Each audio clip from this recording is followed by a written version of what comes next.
Hello, my name is ज्ञान प्रकाश सिंह और आप देख रहे हैं आपका अपना प्यारा यूट्यूब चैनल ज्ञान गुरुजी। तो हम आप लोगों को वर्गमूलों के बारे में बता रहे थे, वर्गमूल कैसे निकाले जाते हैं, वर्गमूल कैसे वर्ग को बनाया जाता है, इन सब चीज़ों के बारे में हम बात कर चुके थे। आज हम बात कर रहे थे क्या जो है सवाल नंबर 3 जो है अभ्यास संख्या 2C का जो है हम क्या बात कर रहे हैं, हम बात कर रहे हैं वह छोटी से छोटी प्राकृतिक संख्या ज्ञात कीजिए जिसे 4931 में जोड़ दिया जाए तो जो वर्गमूल है वो क्या हो जाए, पूर्ण वर्ग हो जाए। ठीक है बच्चों, तो जो योगफल है वो पूर्ण वर्ग हो जाए। तो यहाँ हम लिखेंगे 4931 और इसको हम भाग विधि द्वारा लगाएंगे। यहाँ पे हमने जोड़ा बना लिया, यहाँ पे हो गया 7 सता 49, कितना हो गया 7 सती 49। तो यहाँ हो गया 14 और यहाँ हो गया 0, यहाँ हमने उतार लिया 31। देखिए अब या तो ये 70 का वर्गमूल बन सकता है, क्या 70 का वर्गमूल बन सकता है। यदि हम 4900 में 31 को घटा दें तो क्या होगा, हमको मिलेगा, कितना मिलेगा 4900। ये क्या है, ये 70 का वर्गमूल है। ठीक है, या फिर ये हमको 71 का वर्गमूल मिल सकता है। लेकिन अगर हम 71 का वर्गमूल निकालेंगे तो इसमें हम को जोड़ना पड़ेगा और सवाल भी यही कह रहा है कि इसमें हम कितना जोड़ दें कि जो संख्या वो पूर्ण वर्ग बन जाए। तो अगर इसमें 00 हो, इसको घटा दें तो यहाँ पे 00 होगा और यहाँ हम 0 लगा देंगे तो क्या हो जाएगा, ये 70 का वर्ग बन जाएगा। लेकिन मुझे ये पूछ रहा है कि इसमें क्या जोड़ दें, तो जोड़ने की बात कर रहा है तो 71 के वर्गमूल की बात कर रहा है। तो 71 का वर्गमूल हम इसे कैसे बना सकते हैं, यहाँ पे हम एक बार लिख के देखेंगे। यहाँ एक बार पहाड़ा लगाएंगे, यहाँ एक बार लगा देंगे। ठीक है बच्चों, तो ये हो गया 1 4 1, इतना ही आएगा। यदि इतना आएगा तो इसको हमने घटा दिया तो क्या हो गया 0, यहाँ पे 1 बचा और यहाँ पे 1 बचा। ठीक है बच्चों, तो 110 हो गया। तो यदि हम 4931 में 110 और जोड़ दें, कितने 110 और जोड़ दें तो कितना हो जाए 1 4 और यहाँ हो गया 0, तो इतना बन जाएगा। कितना बन जाएगा 5041। और जो 5041 होगा वो 71 का वर्ग होगा। तो हम क्या करेंगे, तो हम सवाल में क्या कह रहा है, इसमें कितना जोड़ दिया जाए कि योगफल पूर्ण वर्ग बन जाए। तो हम लिखेंगे, क्या लिखेंगे, यदि हम 4931 में 110 को जोड़ दें तो क्या होगा, तो संख्या पूर्ण वर्ग बन जाएगी। ठीक है बच्चों, तो हाँ बच्चों, तो हम यहाँ पे क्या 100 लिख दिया हमने, यहाँ पे हमने जोड़े बना लिए, यहाँ पे जोड़े बन गए और यहाँ कितना हो गया, यहाँ 1 बचा तो यहाँ पे 1 का पहाड़ा पढ़ेंगे तो 1 बार जाएगा, यहाँ पे हो जाएगा 2 और ये कट जाएगा। यहाँ पे हम कितने का पहाड़ा पढ़ें कि अधिक ना हो, तो यहाँ पे हम 3 का पहाड़ा पढ़ते, 3 दिया 9 और 3 दूनी 6, 3 दूनी 6। यहाँ पे हो गया 3 बचा और यहाँ पे 1 बचा और यहाँ पे 3 3 9 हो गया और ये हो गया, सॉरी 3 3 9 नहीं, 2 और 3 3 6। अब यहाँ पे है हम कितने का पहाड़ा पढ़ें जो हो जाए। तो यहाँ पे हम पहाड़ा पढ़ते हैं, यहाँ पे हम पहाड़ा पढ़ते हैं 4 का 4 चक्कू 16 का 6, हाथ से लगा 1 तो 4 4 जो 4 संग 24, तो 4 का पहाड़ा पढ़ते हैं,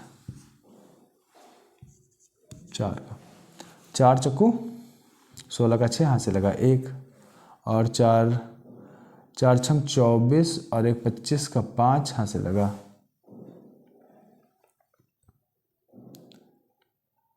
रुकिए फिर से हम 5 का अच्छा लगा के देखते हैं एक बार और। पहले 5 का फिर 4 का, पहले 5 का लगाएंगे, 5 का लगाएंगे तो यहाँ पे कितना आ जाएगा 5 पचम 25 का 5 यहाँ से लगा 2, 5 छक्का 30, 30 और 2 32, 32 का 2, सॉरी यार बड़ा 32 का 2 यहाँ से लगा 3 और 5 दूनी 10 और 3 13। हाँ अब सही आ गया। यहाँ पे हो गया 0, यहाँ पे बचा 4, यहाँ पे बचा कुछ नहीं। ठीक है बच्चों, तो यहाँ पे कितना बचा? 40 बचा बच्चों। तो यदि हम क्या करें, यदि हम 40 को घटा दें, यदि हम 18,265 में 40 को घटा देते हैं तो जो हमको संख्या प्राप्त होगी वह जो है पूर्ण वर्ग बन जाएगी। तो यहाँ पे हम घटा के देखते हैं, तो यहाँ पे बचा 5, यहाँ पे बचा 2, यहाँ पे बचा 2 और 18। तो हम लिखेंगे, क्या लिखेंगे, यदि हम 18,265 में 40 को घटा दें तो संख्या पूर्ण वर्ग हो जाएगी। ठीक है बच्चों, 5 नंबर सवाल क्या है कि 5 अंकों की बड़ी से बड़ी पूर्ण वर्ग संख्या हमको ज्ञात करनी है। तो जब हमको इस प्रकार के सवाल दिए होते तो हमें सबसे पहले क्या करना होता है बच्चों, यहाँ पे 5 अंकों की बड़ी से बड़ी संख्या कहा है तो हम सबसे पहले 5 अंकों की सबसे बड़ी संख्या लिख लेंगे। क्या करेंगे, 5 अंकों की सबसे बड़ी संख्या हम लिख लेंगे। 5 अंकों की सबसे बड़ी संख्या हमने लिख ली, तो 5 अंकों की सबसे बड़ी संख्या क्या होती है? 5 अंकों की सबसे बड़ी संख्या होती है 99,999। तो बच्चों अब हम क्या करेंगे, अब हम इसको सबसे पहले इसका वर्गमूल ज्ञात करेंगे। तो इसका वर्गमूल जो हम ज्ञात करेंगे और आखिरी में जो संख्या शेष बच जाएगी तो उसको हम यदि इसमें घटा देंगे तो हमें पूर्ण वर्ग संख्या मिल जाएगी। ठीक है, आप लोगों को समझ नहीं आया होगा तो हम इसको करके आप लोगों को दिखाते हैं। ठीक है बच्चों, यहाँ पे हम क्या करेंगे, सबसे पहले हम जोड़े बना लेंगे। हमने जोड़े बना लिए, 2 जोड़े बन गए और 1 जोड़ा नहीं बना। तो अब हम क्या करेंगे, अब हम इसको भाग विधि द्वारा लगाएंगे। तो सबसे पहले हम क्या करेंगे, 3 लिखेंगे और यहाँ 3 लिखेंगे। 3 3 9, यहाँ हो गया, कट गया और यहाँ पे हमने, और हम क्या करेंगे, 3 और 3 को जोड़ देंगे तो 6 हो गया। अब हम क्या करें कि जो है यहाँ पे इससे कम ही रहे और इससे अधिक ना हो। तो 2 का अगर पहाड़ा लगाएंगे तो 2 यहाँ पे भी लिखना, तो 2 दूना 4 और 2 और 4 और 2 छा 12, तो ये ज़्यादा हो जाएगा। तो हम यहाँ पे एक बार लगाएंगे, यहाँ पे हम लिखेंगे 61 और यहाँ 1 लिख देंगे और यहाँ 1 जोड़ देंगे तो यहाँ हो गया 62। और इधर हम क्या करेंगे, इधर घटा देंगे, यहाँ हो गया 8 और यहाँ हो गया 3 और हम 99 उतार लेंगे। अब हम क्या करें, अब हम यहाँ पे फिर से कौन सी संख्या का क्या करें, भाग दें कि यहाँ पे संख्या जो है कट जाए। तो यहाँ पे हम करेंगे 6 से ही भाग करेंगे, फिर से 6 से हम भाग कर देंगे। तो यहाँ हो गया 6 छाग 36, 36 का 6 यहाँ से लगा 3, फिर हो गया 6 6 6 दूनी 12, 12 और 3 15 का 5 यहाँ से लगा 1, फिर 6 छाग 36 और 1 37। ठीक है बच्चों, यहाँ पे बचा 3 और यहाँ पे बच्चों बचा 4 और यहाँ पे 1 बचा और यहाँ कट गया। तो यदि हम 99,999 में यदि हम 143 को घटा दें तो जो संख्या मुझे प्राप्त होगी वह पूर्ण वर्ग संख्या होगी। ठीक है बच्चों, तो यहाँ पे हम क्या करेंगे, यहाँ पे हम यहाँ लिखेंगे, क्या लिखेंगे, यहाँ लिखेंगे 99,999 में हम 143 को घटा देंगे तो यहाँ बचेगा 6, यहाँ बचेगा 5, यहाँ बचेगा 8 और यहाँ बचेगा 99। तो 99,865 बचा। कितना बचा, 99,865। तो 99,865 जो है वो 316 का वर्ग है। तो इसको हम यहाँ पे क्या लिखेंगे, हम लिखेंगे यदि हम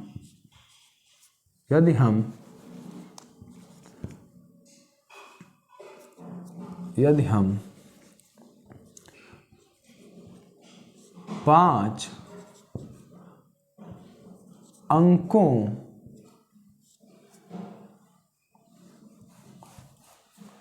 की बड़ी से बड़ी संख्या में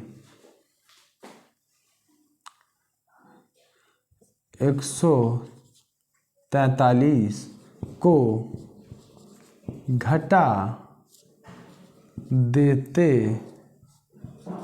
हैं तो हमें 5 अंकों की बड़ी से बड़ी पूर्ण वर्ग संख्या प्राप्त हो जाती है। हाँ बच्चों, दूसरा सवाल क्या है कि 62,500 को भाग विधि तथा गुणनखंड विधि दोनों विधियों के द्वारा जो है उसको हल करना है तथा जो उसका उत्तर है उसका क्या करना है, उसकी जो है तुलना करनी है। ठीक है बच्चों, उत्तर की तुलना करनी है। ये देखना है कि दोनों का उत्तर एक जैसा आ रहा है या एक जैसा नहीं आ रहा है। एक जैसा नहीं आ रहा तो क्यों नहीं आ रहा है, ये चीज़ें जो है। तो यहाँ पे हम सबसे पहले गुणनखंड विधि द्वारा 62,500 का वर्गमूल निकालेंगे। तो यहाँ पे हम करेंगे, यहाँ जो है हम 2 से काटेंगे। यहाँ पे वो 2 3 6, 2 1 2, 2 2 4, 2 5 10 और 0, फिर 2। यहाँ पे हो गया 2 1 2, 2 5 10, 2 6 12, 2 2 4 और 2 5 10। अब यहाँ हम 5 से काटेंगे। 5 3 15, 5 1 5, 5 2 10 और फिर 5 से काटेंगे। यहाँ हो गया 5 6 30, 5 2 10, फिर 5 से काटेंगे। यहाँ हो गया 5 1 5, 5 2 10, फिर 5 से काटेंगे। यहाँ हो गया 5 2 10, 5 25, फिर 5 से काटेंगे और 5 और फिर 5 से काट देंगे। यहाँ गया 1, यहाँ पे 1 जोड़ा बन गया, 2 जोड़ा बन गया, 3 जोड़ा बन गया और 4 जोड़ा बन गया। 3 जोड़ा जो है 5 5 का बना है और 1 जोड़ा जो है 2 का बना है। तो यहाँ पे हम लिखेंगे 2 × 5 × 5 × 5। तो होगा 5 2 2 5 2, 5 10, 10 5 50, सॉरी 5 5 5 2 10 और 10 5 50 और 50 5 50 250। तो यहाँ पे आ गया 250। ठीक है बच्चों, तो अब इसको हम भाग विधि द्वारा लगाएंगे। यहाँ लिखेंगे 62,500 और यहाँ जोड़े बनाएंगे। यहाँ पे हो गया। तो यहाँ पे हम सबसे पहले क्या करेंगे, ये एक बच्चा जिसका जोड़ा नहीं बना है तो यहाँ पे हम 2 का पहाड़ा पढ़ेंगे। 2 दूना 4, 2 दूना 4। यहाँ पे कितना हो गया, यहाँ पे हो गया 4 और यहाँ बचा 2, यहाँ 2 और 5। यहाँ पे हम 5 का पहाड़ा लगाएंगे। यहाँ हो गया 5, 5 25 का 5 यहाँ से लगा 2 और 5 चौको 20 और 2 22, ये गया। यहाँ पे हमने उतारा 0। यहाँ पे हमने 5 5 10 10 5 10 और यहाँ 50 हो गया। अब हम यहाँ पे 0 का पहाड़ा लगा दें तो यहाँ भी 0 0 हो जाए और ये भी कट जाए। तो यहाँ पे कितना आ गया, यहाँ पे आ गया 250। तो बच्चों अब हम देखेंगे कि गुणनखंड विधि में भी 250 है और भाग विधि में भी 250 ही आंसर आया है बच्चों। तो आप लोगों को ये जो है सवाल समझ में आ गया होगा। तो मैं आशा करता हूं कि आप लोगों को हमारे द्वारा बनाया गया कंटेंट पसंद आ रहा है। यदि आप मेरे द्वारा बनाया गया कंटेंट जो है, मेरे द्वारा बनाए गए वीडियो जो आप लोगों को पसंद आते हैं, तो आप लोग हमारे चैनल को सब्सक्राइब कर सकते हैं, साथ में बेल आइकन को भी दबा सकते हैं, जिससे कि हमारे आने वाली वीडियोज़ का नोटिफिकेशन आप तक पहुँचता रहेगा। आपका बहुत बहुत धन्यवाद। Thank you so much.